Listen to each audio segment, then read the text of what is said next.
வணக்கம். புதுவை வடக்கு பகுதி எஸ்பி சிவதாசன் தலைமையில் போலீசார் காலாப்பட்டு மத்திய சிறையில் நள்ளிரவில் அதிரடி சோதனை நடத்தினர். இதில் செல்போன்கள் சிக்கியதாக கூறப்படுகிறது.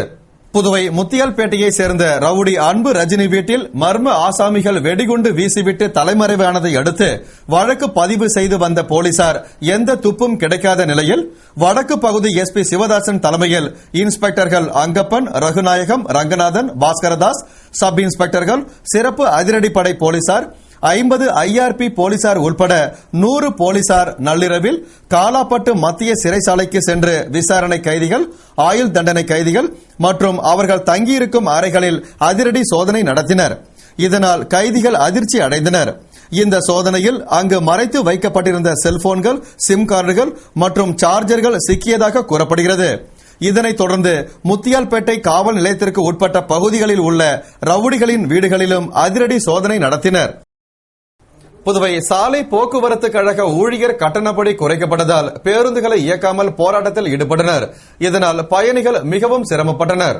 தமிழகத்தை தொடர்ந்து புதுவையிலும் பேருந்து கட்டணம் உயர்ந்தது. ஆனால் ஓட்டுநர்களுக்கு வழங்கப்பட்ட 100 ரூபாய்க்கு 2 ரூபாய் 90 காசுகள் என்ற படி தற்பொழுது குறைக்கப்பட்டுள்ளது. படி குறைந்ததால் புதுவை சாலை போக்குவரத்து கழக ஊழியர்கள் பேருந்துகளை இயக்காமல் நிறுத்திவிட்டு போராட்டத்தில் ஈடுபட்டனர். இதனால் 100க்கும் மேற்பட்ட பேருந்துகள் இயங்காமல் பேருந்து நிலையத்தில் நிறுத்தி வைக்கப்பட்டது. பேருந்தில் வெளியூர் செல்ல வேண்டும் என பேருந்து நிலையத்தில் இருந்த பயணிகள் வாகனங்கள் இயங்காததால் தவித்து நின்றனர். மேலும் 100க்கும் மேற்பட்ட பேருந்துகள் செல்லாமல் நின்றதால் பயணிகள் மற்றும் பொதுமக்கள் அவதிப்பட்டனர். போராட்டம் செய்த ஊழியர்களிடம் அதிகாரிகள் பேச்சுவார்த்தை நடத்தி சமாதானம் செய்யும் முயற்சியில் ஈடுபட்டனர். இதனால் பேருந்து நிலையத்தில் பெரும் பரபரப்பு ஏற்பட்டது. தமிழ்நாட்டில் இந்த பஸ் கட்டணம் உயர்வால அவங்க இப்போ பாண்டிச்சேரியில் பஸ் கட்டணம் உயர்ந்தது. அதனால எங்களுக்கு முன்னாடி வழங்கிய ஊக்கத்தொகை, அதாவது படித்தொகையை இந்த நிர்வாகம் அதுக்கு தகுந்த மாதிரி குறைச்சதுனால நாங்கள் காலிலேருந்து நேற்று நிர்வாகத்திட்ட சொன்னோம், இன்னைக்கு வண்டி எடுக்க மாட்டேன்ட்டு. ஆனால் நிர்வாகம் என்ன பண்ணிச்சு, எந்த பேச்சுவார்த்தையும் எங்களை கூப்பிடல. அதனால இன்னைக்கு காலைல 4 மணிலேருந்து வண்டியை இயக்கல. இது அனைத்து தொழிற்சங்கமும் ஒட்டுமொத்தமாக சேர்ந்து நம்ம போராட்டத்தை நடத்தி நிற்கிறோம். அனைத்து வண்டி புறநகர பேருந்துகள் மற்றும் நகர பேருந்துகள் எந்த வண்டியும் இயக்கல. காலில இருந்து இல்ல அது முடிஞ்சுனா எடுத்துருவோம். புதுவை கண்டாக்டர் தோட்டம் பகுதியில் கத்தியால் குத்தியும் கல்லால் அடித்தும் வாலிபரை கொலை செய்த மர்ம ஆசாமிகளை ஒதியஞ்சாலை போலீசார் வலைவீசி தேடி வருகின்றனர். புதுவை கண்டாக்டர் தோட்டம் பகுதியை சேர்ந்த அல்வர், அற்புதமேரி இவர்களின் 22 வயதுடைய மகன் சத்தியமூர்த்தி என்பவர் குடிப்பழக்கம் உள்ளவர். இவர் குடித்துவிட்டு அடிக்கடி தகராறு செய்வது வழக்கம். இந்நிலையில் அண்ணா சாலையில் உள்ள மதுபான கடை அருகே உள்ள சந்தில் இருள் சூழ்ந்த பகுதியில் இன்று அதிகாலை இவர் கொலை செய்யப்பட்டு பிணமாக கிடந்தார். தகவல் அறிந்த எஸ்பி சிவதாசன், எஸ்பி மோனிகா மற்றும் ஒதியஞ்சாலை போலீசார் சம்பவ இடத்திற்கு விரைந்து சென்று பார்த்தபோது அவர் கத்தியால் குத்தப்பட்டு கல்லால் அடித்து தாக்கப்பட்டு கொலையுண்டு பிணமாக கிடந்தார். இடத்தை பார்வையிட்டு விசாரணை செய்து பிணத்தை கைப்பற்றி பிரேத பரிசோதனைக்காக மருத்துவமனைக்கு அனுப்பி வைத்த ஒதியஞ்சாலை போலீசார் வழக்கு பதிவு செய்து நண்பர்களுடன் குடித்துவிட்டு தகராறு செய்து நண்பர்களால் கொலை செய்யப்பட்டிருக்கலாம் என்ற கோணத்தில் விசாரணை மேற்கொண்டு கொலையாளிகளை தேடி வருகின்றனர்.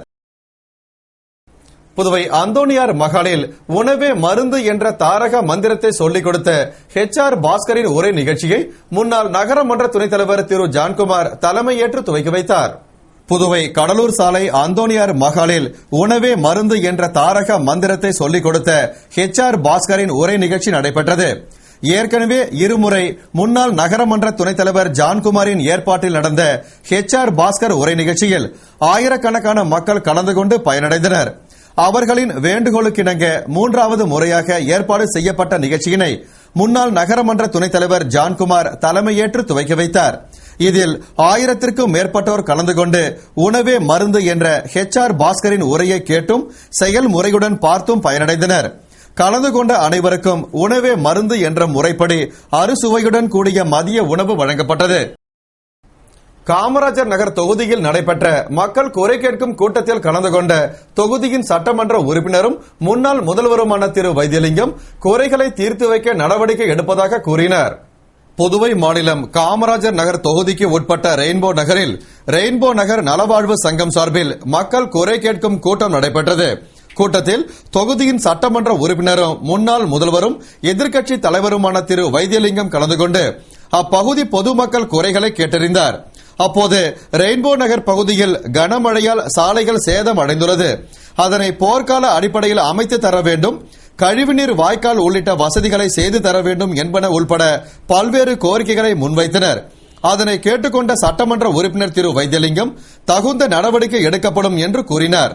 நிறைவாக ரெயின்போ நகர் நலவாழ்வு சங்க தலைவர் நன்றி கூறினார்.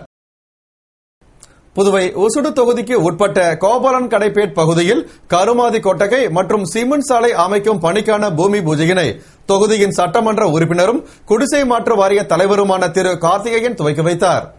புதுவை ஒசுடு தொகுதிக்கு உட்பட்ட கோபாலன் கடைப்பேட் பகுதியில் சட்டமன்ற உறுப்பினர் நிதி மற்றும் ஆதி திராவிடர் நல நிதியில் இருந்து 6,50,000 மதிப்பீட்டில் கருமாதி கொட்டகை மற்றும் சிமெண்ட் சாலை அமைக்கப்பட உள்ளது. இதற்கான பூமி பூஜை விழாவில் சிறப்பு விருந்தினராக தொகுதியின் சட்டமன்ற உறுப்பினரும் குடிசை மாற்று வாரிய தலைவருமான திரு கார்த்திகேயன் கலந்து கொண்டு கருமாதி கொட்டகை மற்றும் சிமெண்ட் சாலை அமைப்பதற்கான பூமி பூஜையை துவக்கி வைத்தார்.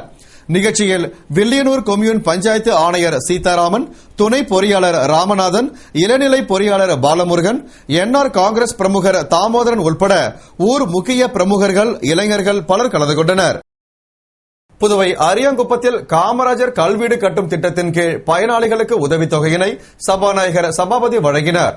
புதுவை அரியாங்குப்பம் சட்டமன்ற உறுப்பினர் அலுவலகத்தில் பெருந்தலைவர் காமராஜர் கல்வீடு கட்டும் திட்டத்தின் கீழ் வீடு கட்ட உதவித்தொகை வழங்கும் நிகழ்ச்சி நடைபெற்றது. நிகழ்ச்சியில் சபாநாயகர் சபாபதி சிறப்பு விருந்தினராக கலந்து கொண்டு குடிசை மாற்று வாரிய தலைவர் கார்த்திகேயன் முன்னிலையில் குடிசை மாற்று வாரியம் சார்பில் அரியாங்குப்பத்தை சேர்ந்த 142 பயனாளிகளுக்கு தலா 30,000 வீதம் 42,60,000 ரூபாயினை உதவித் தொகையாக வழங்கினார். அப்போது துறை அதிகாரிகள், என்ஆர் காங்கிரஸ் பிரமுகர்கள், ஊர் பிரமுகர்கள், பெரியவர்கள் மற்றும் பொதுமக்கள் பலர் உடனிருந்தனர். மற்றும் பயனாளிகள் கலந்து கொண்டு வீடு கட்டுவதற்கு உதவித் தொகையினை பெற்று பயனடைந்தனர். புதுவை ஓவிய மன்றத்தின் சார்பில் நடைபெற்ற முப்பெரும் விழாவில் அமைச்சர்கள் ராஜவேலு, பன்னீர்செல்வம், தியாகராஜன் ஆகியோர் கலந்து கொண்டு பரிசுகள் வழங்கி பாராட்டினர். புதுவை தனியார் ஓட்டலில் ஓடும் ரயிலில் நடந்த ஓவிய போட்டியின் பரிசளிப்பு விழா, சான்றோருக்கு விருது வழங்கும் விழா, ஓவிய மன்றத்தின் 35ஆம் ஆண்டு விழா ஆகிய முப்பெரும் விழா நடைபெற்றது. விழாவிற்கு தமிழ் மாமணி மன்னர் மன்னன், புனித பேட்ரிக் பள்ளி தாளாளர் ரெஜிஸ் ஆகியோர் தலைமையேற்க ஓவியர் மன்ற தலைவர் இபேர் வரவேற்று பேசினார். சிறப்பு விருந்தினர்களாக அமைச்சர் ராஜவேலு, பன்னீர்செல்வம், தியாகராஜன் ஆகியோர் கலந்து கொண்டு மாலத்தி ராஜவேலு உள்பட 10 சான்றோர்களுக்கு விருதினையும், ஓடும் ரயிலில் ஓவிய போட்டியில் வெற்றி பெற்றவர்களுக்கு பரிசினையும் வழங்கினர். தொடர்ந்து தமிழ் சங்க தலைவர் முத்து விழா மலரை வெளியிட்டார். பின்னர் ரயில் நிலைய மேலாளர் மணிராஜன் சான்றிதழ்களை வழங்கினார். நன்றியுரையுடன் நிறைவு பெற்ற விழாவில் ஓவிய மன்ற நிர்வாகிகள், உறுப்பினர்கள், போட்டியில் பங்கேற்ற மாணவ மாணவியர்கள் மற்றும் பெற்றோர்கள் கலந்து கொண்டனர். விழாவிற்கான ஏற்பாட்டினை ஓவிய மன்ற நிர்வாகிகள் செய்திருந்தனர். மணவெளி தொகுதியில் பொதுமக்கள் குறை கேட்கும் கூட்டத்தில் தொகுதியின் சட்டமன்ற உறுப்பினர் புருஷோத்தமன் கலந்து கொண்டு குறைகளை கேட்டறிந்தார். புதுவை மாநிலம் மணவெளி தொகுதிக்கு உட்பட்ட பகுதியான டோல்கேட் கிராமத்தில் பொதுமக்கள் குறை கேட்கும் கூட்டம் நடைபெற்றது. கூட்டத்தில் தொகுதியின் சட்டமன்ற உறுப்பினர் திரு புருஷோத்தமன் கலந்து கொண்டு மக்கள் குறைகளை கேட்டறிந்தார். அப்போது ரேணுகா பரமேஸ்வரி ஆலயம் தேசிய நெடுஞ்சாலை பணியின் போது பாதிக்கப்படுவதால் ஆலயத்தை மாற்று இடத்தில் அமைத்து தர வேண்டும், டோல்கேட் சேர சோழ பாண்டியன் வீதியில் சிமெண்ட் சாலை அமைத்து தர வேண்டும், குடிநீர் குழாயை புதிதாக மாற்றி தர வேண்டும், கழிவுநீர் வாய்க்கால் பா போன்ற வடிவில் அமைத்து தர வேண்டும், குடிநீர் வழங்கும் நேரத்தை மாற்றி அமைத்து தர வேண்டும், உயர் மின் கோபுர விளக்கினை 2 இடங்களில் அமைத்து தர வேண்டும் ஆகிய கோரிக்கைகளை பொதுமக்கள் முன்வைத்தனர். அப்போது ஊர் பொதுமக்கள் பலர் உடனிருந்தனர். புதுவை நடன இயக்குநர்கள் சார்பில் கம்பன் கலையரங்கில் நடைபெற்ற நாயகன் 2011 என்ற விழாவில் முதல்வர் திரு ரங்கசாமி கலந்து கொண்டு கலைஞர்களுக்கு பரிசுகளை வழங்கி பாராட்டினார். புதுவை கம்பன் கலையரங்கில் நடன இயக்குநர்கள் சங்கம் சார்பில் நாயகன் 2011 என்ற விழா நடைபெற்றது. மனநலம் குன்றிய மக்களுக்காக நடத்தப்பட்ட இவ்விழாவில் சிறப்பு விருந்தினராக முதல்வர் திரு ரங்கசாமி மற்றும் அமைச்சர் ராஜவேலு ஆகியோர் கலந்து கொண்டு திரைப்பட துறையை சார்ந்த ராஜேந்திரன், வினு லாரன்ஸ், நீலிமா, மகேந்திரன், ஜாக்குவார் தங்கம் ஆகியோருக்கு நாயகன் விருது வழங்கி பாராட்டினர். சிறப்பு அழைப்பாளர்களாக சட்டமன்ற உறுப்பினரும் அரசு கொறடாவுமான நேரு, முன்னாள் நகரமன்ற துணைத் தலைவர் ஜான்குமார் ஆகியோர் கலந்து கொண்டு சிறப்பித்த விழாவில் மனவளர்ச்சி குன்றிய குழந்தைகள் பாடல், நடனம் என பல்வேறு கலை நிகழ்ச்சிகளை வழங்கி தங்களது சிறப்பு தன்மையை வெளிப்படுத்தினர். இந்நிகழ்ச்சியை ஏற்பாடு செய்த புதுவை நடன இயக்குநர்கள் சங்கம் நிகழ்ச்சியை மனநலம் குன்றிய மக்களுக்கு சமர்ப்பித்தது. புதுவை ராஜீவ்காந்தி மகளிர் மற்றும் குழந்தைகள் மருத்துவமனையில் மருத்துவமனை கழிவு பராமரிப்பில் செவிலியர்களின் பங்கு என்ற தலைப்பில் தொடர் கல்வி கருத்தரங்கு நடைபெற்றது. மருத்துவமனை கழிவு பராமரிப்பில் செவிலியர்களின் பங்கு என்ற தலைப்பில் ராஜீவ்காந்தி அரசு மகளிர் மற்றும் குழந்தைகள் நல மருத்துவமனையில் நடைபெற்ற செவிலியர்களுக்கான தொடர் கல்வி கருத்தரங்கில் திட்ட இயக்குநர் டாக்டர் ரங்கநாத் வரவேற்று பேசி பேச்சாளர் பற்றி அறிமுக உரை நிகழ்த்தினார். சிறப்பு அழைப்பாளராக கலந்து கொண்ட டாக்டர் சாரங்கபாணி மருத்துவமனைகள் கையாளும் பலவிதமான கழிவுப் பொருட்களை பிரித்து அவைகளை பல வண்ண கழிவு பைகளில் போட்டு வெளியேற்றுவது மற்றும் ஊசி, மருந்து, கண்ணாடி கழிவுப் பொருட்களை எப்படி பராமரித்து நுண்கிருமிகளை அகற்றி வெளியேற்றுதல் பற்றி விளக்கி கூறினார். கருத்தரங்கில் செவிலியர் கண்காணிப்பாளர்கள், தலைமை செவிலியர்கள், செவிலிய மாணவ மாணவிகள் பங்கேற்று பயிற்சி பெற்றனர். நிறைவாக செவிலியர் கண்காணிப்பாளர் மல்லிகா நன்றி கூறினார். நிகழ்ச்சிக்கான ஏற்பாடுகளை டாக்டர் ரங்கநாத் தலைமையில் செவிலியர்கள் செய்திருந்தனர். புதுவை தருமாபுரி கிராமத்தில் எழுந்தருளியுள்ள ஸ்ரீ ஆபத் சகாய ஆஞ்சநேய சுவாமி ஆலய சம்பத் சராபி அபிஷேகத்தை முன்னிட்டு 108 பால்குட அபிஷேகம் நடைபெற்றது.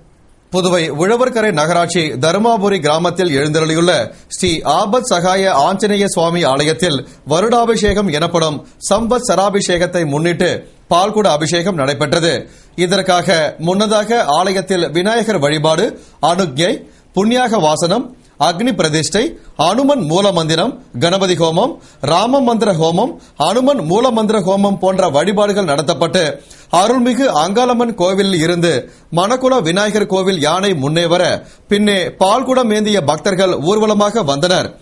ஊர்வலம் கோவிலை சென்றடைந்தவுடன் அனுமனுக்கு பால்குட அபிஷேகம் நடந்து சிறப்பு அலங்காரம் மற்றும் ஆராதனை நடைபெற்றது. இதில் திரளான பக்தர்கள் கலந்து கொண்டு சுவாமி தரிசனம் செய்தனர். மற்றும் சிறப்பு அழைப்பாளர்களாக ஊர் தலைவர் ராமச்சந்திரன், சட்டமன்ற உறுப்பினர் தமிழ்ச்செல்வன், தொழிலதிபரும் என்ஆர் காங்கிரஸ் பிரமுகருமான தயாளன் என்கிற குமார் ஆகியோர் கலந்து கொண்டனர். விழாவிற்கான ஏற்பாடுகளை அறங்காவல் குழுவினர் செய்திருந்தனர். இத்துடன் செய்திகள் நிறைவடைந்தன. வணக்கம்.